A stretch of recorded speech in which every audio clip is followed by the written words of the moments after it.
I'm Joseph Kasser, and I'd like to welcome you to this podcast.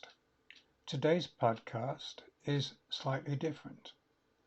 We're going back to the 1960s, and the AI team's going to take a look at Arthur Hall's classic, A Methodology for Systems Engineering. This book has been forgotten by most systems engineers. But as you'll hear when you listen to the podcast, you'll find that it contains what I call the A paradigm. Over to the AI team. Welcome to the deep dive. We're here to help you kind of sift through all your sources and find those little nuggets of gold, And today we're going to be diving into a classic. Oh, yeah. A Methodology for Systems Engineering by Arthur D. Hall. Right. Now, this was published in 1962, Mm-hmm. so it might feel a little bit like we're dusting off, kind of a vintage artifact. Yeah. But trust me, the wisdom in this book Yeah. is surprisingly relevant even in our modern world today. It's like finding one of those time capsules in it. Oh, yeah. And it's full of these timeless principles. I mean, think about it. The world has changed so dramatically just since 1962. Oh, yeah. But, the fundamental ways that we approach complex systems and problem solving, Yeah. they still resonate with Hall's ideas. So our mission today is to really kind of answer some key questions. Okay. What is systems engineering, beyond the buzzword? Right. How does it work in practice and not just, theory? Mhm. And most importantly for you, the listener, what can you take away from this book that you can apply to your own work or interests, even if you're not an engineer? I love it. Those are great questions. And you know what? Hall tackles all of those head on, Okay. starting with a definition of systems engineering. Okay. That might seem a little bit dense Okay. at first glance. Right. He says, systems engineering considers the content of the reservoir of new knowledge, then plans, and participates in the action of projects and whole programs of projects leading to applications. It considers the needs of its customers and determines how these can best be met in the light of all knowledge, both old and new. Okay. I'll admit that's a mouthful. It is. It sounds almost philosophical in a way. Right. It's definitely not just, equations and technical jargon. No, it's not. It's really about bridging the gap between research, customer needs, and real-world solutions. Yeah. It's a blend of scientific understanding, empathy for the user, Mm-hmm. and practical problem solving. Now, I know he uses the development of the microwave system as an example of how the expanding environment impacts systems. Yes. Can you break that down for us a little bit? Absolutely. So you got to go back to the 1940s. Yeah. Okay. Bell Labs is developing this new microwave radio relay system Okay. called the TD2, Okay. which was a major leap forward in long-distance communication. Mm-hmm. Hall explains how its development was shaped by all these factors, Yeah. not just the technical ones. Yeah. They had to consider things like signal fading, tower construction. Right. They even had to consider the availability of specific components. Wow. So it wasn't just about the technology itself. Right. It was about understanding and adapting to the entire environment Mm-hmm. in which that system would operate. And it makes me think about how much our technological environment has exploded since the 1940s. Oh my gosh, yes. The internet, smartphones, cloud computing. Oh yeah. I mean, all these things have forced us to constantly evolve how we design and build systems. It's like the environment itself is a Mhm. living part of the system. It is a living part. That's a Yeah. great way to put it. Yeah. And that's where Hall's insights into defining problems, setting objectives, and adapting to constraints, Mm. I mean, those become even more critical. Okay. He lays out a detailed process for systems engineering, and it all starts with defining the problem. He makes it very clear that defining the problem isn't just a formality. No, It's the foundation of the whole process. it is. Yeah. It's like laying the foundation of a house. Okay. Yeah. I mean, you wouldn't build on shaky ground, would you? No. Getting the problem definition right is crucial, Yeah. because if you're asking the wrong questions, Yeah. you're going to end up with the wrong answers. Yeah. And a whole lot of wasted effort. I mean, how often have you faced a problem that you just felt like you couldn't solve it, Yeah. and then you realize, Yeah. oh, I'm asking the wrong questions. You were asking the wrong question. Exactly. Yeah, like trying to fit a square peg in a round hole. That's a great way to put it. And then, Hall introduces this concept of objectives compromising, Okay. which basically means you might start with these ideal objectives, Right. but then you have to adjust them Yeah. based on real-world limitations and constraints, Yeah. you know it's about finding that sweet spot Right. between what you want to achieve Yeah. and what is actually feasible. So we've defined the problem. We've set some realistic objectives. Where do we go from there? Well, then we move into the stages of synthesis and analysis, Okay. which are really two sides of the same coin. Okay. Think of it like building with Legos. Right. I like Legos. Okay, so synthesis Yeah. is choosing the right bricks, Okay. but analysis is making sure they fit together Right. and they create a stable structure. So synthesis is like generating potential solutions, Yes. exploring different possibilities. Yes. And analysis is evaluating those solutions against our objectives and our constraints Exactly. to see what works best. Yeah. And that's where Hall adds another layer. He calls it countermeasure design. Okay. It's about anticipating problems before they even arise. So instead of waiting for things to go wrong, Right. you're proactively identifying risks and vulnerabilities Exactly. and building in solutions to mitigate them. Yeah. You're like a chess player, always thinking several moves ahead. I like that analogy. So what's fascinating is that Hall really emphasizes that these stages aren't just for these massive, engineering projects. No. They're for all kinds of problem solving, whether you're designing a product, planning a project, or just trying to organize your day. Absolutely. It's about having a systems mindset, seeing how things are interconnected, Yes. and making decisions Right. that optimize the system as a whole. Which brings us to another crucial element that Hall highlights, Okay. and that's the human factor. Okay. I mean, we can often get caught up in the technical aspects of things, Yeah. but systems ultimately interact with people, Right. and understanding human behavior is essential. That makes a lot of sense. You know what? Before we dive into the human side of things, Okay. let's pause here and we'll pick up this thread in part 2 of our deep dive. Sounds good. Okay, so we left off talking about how important the human factor is in systems engineering. Right. It's easy to get caught up in all those, technical details. Oh, yeah. But, ultimately, these systems are designed for people. They are, absolutely. And Hall really drives this point home with his concept of the normal man. Okay. Now, the language might seem a bit dated, but what he's getting at Yeah, is that we tend to design systems for the average person, right. but we also need to consider those who fall outside that average. So it's about being inclusive in our designs. Yes. Recognizing that people at the edges of the bell curve, they matter just as much. It's like, designing a website that's accessible to people with disabilities. Right. Or creating a product that caters to a wider range of needs and preferences. Exactly. And, to illustrate this, Al Hall uses the example of the transition from manual to dial telephones. Oh, okay. It wasn't simply a matter of just swapping out the technology. Right. They also had to manage the human side of things. Yeah. Like training operators, educating the public, even addressing those concerns about job displacement. That's a really good point. Yeah. It reminds me that whenever we're designing anything, whether it's a product, a service, or even a presentation, understanding our users, our audience, our clients is absolutely crucial. Couldn't agree more. We can't just focus on the technical aspects. Right. We need to think about how people are going to interact with what we create. Absolutely.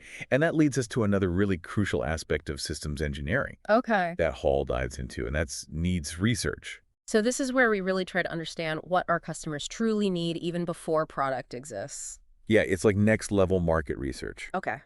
It is, but it goes beyond traditional market research. Okay. How? Well, Hall poses some really insightful questions to guide this process. Okay. Like, what basic human need does this system satisfy? Okay. Who are your potential customers? How strong is the demand? And how will it change over time? And remember, he also talks about these relentless human proclivities. Oh, yes.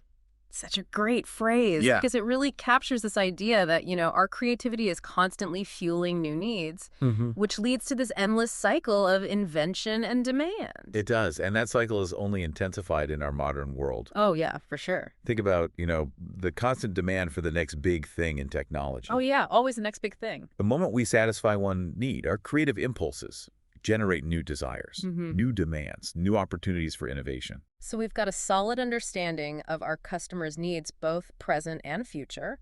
Okay. But the future is inherently unpredictable. Right. So how do we make decisions when we don't know what's going to happen? That's the challenge, isn't it? It is. And Hall dedicates a significant portion of the book to exploring decision-making under uncertainty. Okay. He distinguishes between risk, Yeah. where probabilities are known or can be estimated, Okay. and uncertainty, Mm-hmm. where even the possibilities are unclear. So it's like the difference between knowing the odds of rolling a 6 on a die Right. versus trying to predict the weather a month from now. Exactly. Mm. Both involve chance, but the level of predictability is vastly different. Totally. Exactly.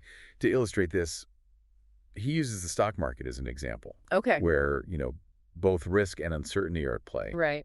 But this applies to so many decisions that we face in our lives. Oh, yeah. I mean, choosing a career path, making a major purchase, even deciding where to live. I mean, these are all situations where they're navigating a future that we can't fully predict. Absolutely, we can't predict it. So how do we make smart choices when the future is so uncertain? I mean, does Hall offer any guidance? He does. He introduces different decision criteria Okay. to help us navigate these situations, each with its own logic and implications. Okay. One is called maximum expectation, Mhm. which is about maximizing potential gain while factoring in probabilities. Okay. Another is minimax regret, Mm-hmm. which focuses on minimizing potential loss, Right. what you might miss out on if you choose wrong.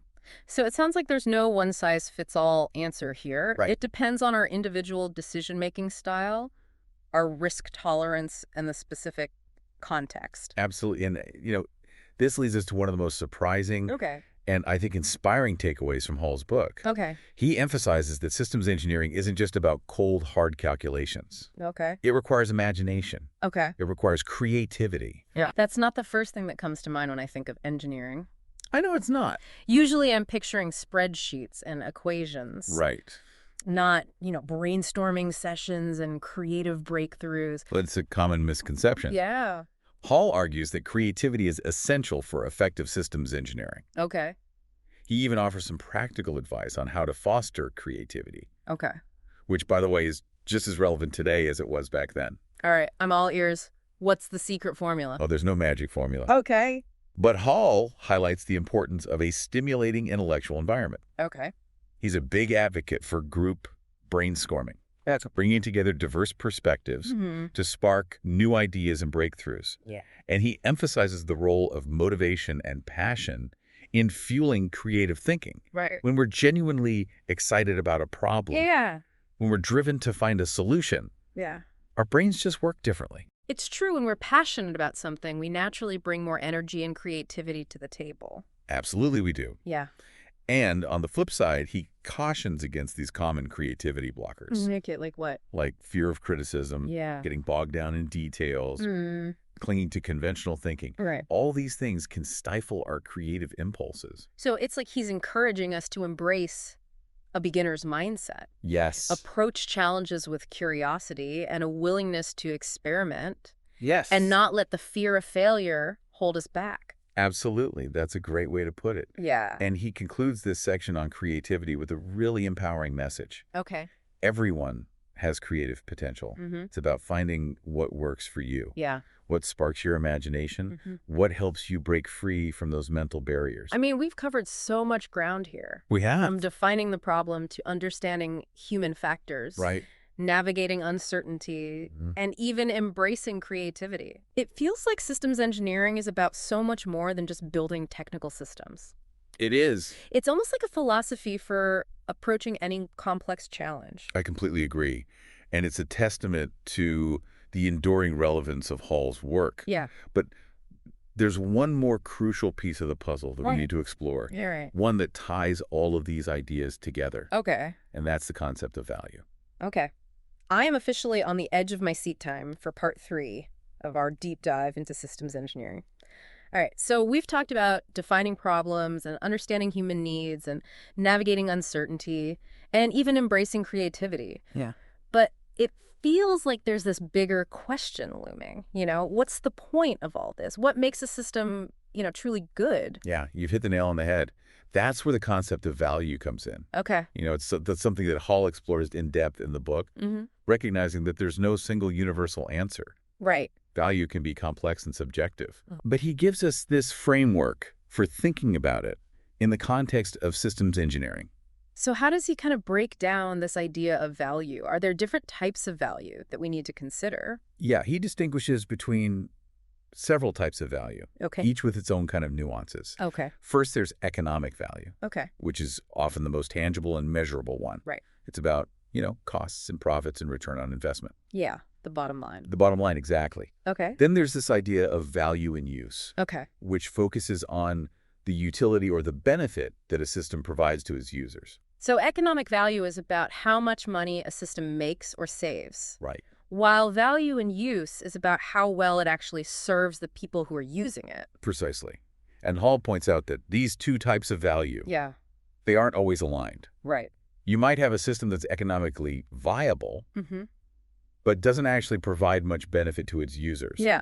Or vice versa. So the challenge for systems engineers is to find that sweet spot Yeah. where both economic and user-centric values are maximized.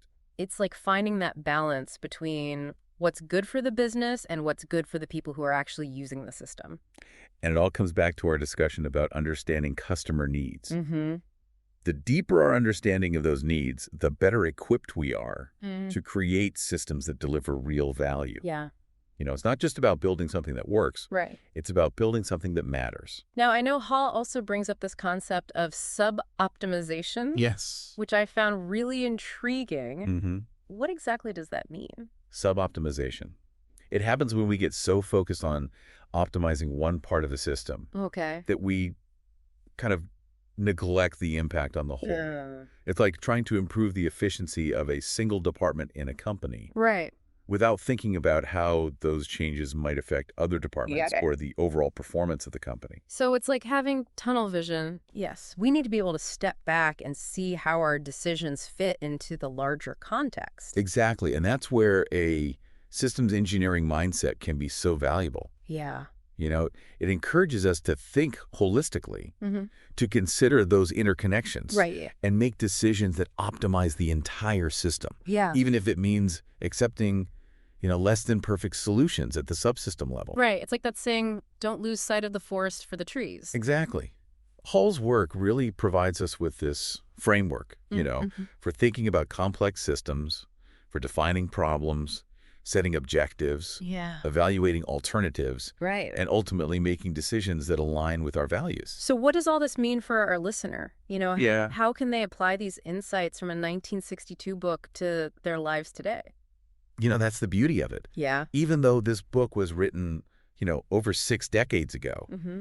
the principles are timeless. Yeah. They're relevant to any field where you're dealing with complexity, Yeah. interconnectedness, Yeah. and decision-making under uncertainty. So whether you're building a product or managing a team or developing a strategy or even just trying to organize your own life, Right. the principles of systems engineering Yeah. can help you approach challenges with a more strategic, Mhm. holistic, Yeah. and value-driven mindset. Couldn't agree more. So if this deep dive has kind of sparked your curiosity, Okay. I encourage you to explore further. Yeah. There's a wealth of resources out there on systems thinking. Absolutely. Take a look around. Yeah. What systems are you a part of? How could understanding these principles help you navigate them more effectively? Yeah. Happy diving! I hope you enjoyed today's deep dive. If you'd like to discuss any of the questions or anything that you heard in the podcast, or would like the team to do a deep dive into a different topic, please join the LinkedIn group and let me know. I look forward to providing you with many more deep dives into the applications of systems thinking. Take care.